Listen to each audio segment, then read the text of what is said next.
Le troisième dialogue que je propose, c'est le dialogue pour la valeur partagée. Là, on n'est plus forcément dans une organisation isolée, on est plutôt dans un écosystème. La valeur partagée, c'est comment créer de la valeur en échangeant, en apprenant avec d'autres partenaires de la société qui peuvent être loin ou près. L'espace n'est pas forcément la contrainte. Le dialogue pour la valeur partagée, c'est une innovation organisationnelle en elle-même, c'est-à-dire nous modifions notre propre façon de voir les échanges pour créer de la valeur. Et il s'applique que ce soit au niveau de l'innovation, enfin de la recherche et de l'innovation, le design et développement de produits.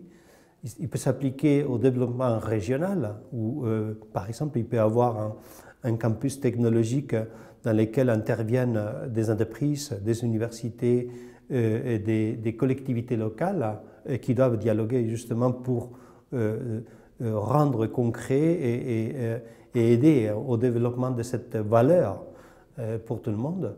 Ça peut se faire avec des entrepreneurs qui ont besoin de partager le projet et justement souvent de trouver des partenaires avec d'autres entrepreneurs pour pouvoir partager, échanger et apprendre en communauté. La valeur partagée, ça peut s'appliquer aussi à ce qu'on appelle le design pour l'intérêt général.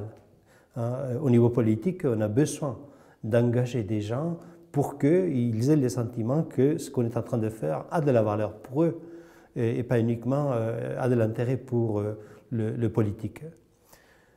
Dans la valeur partagée, il est important de prêter attention aux états de la relation ou les dynamiques de la relation.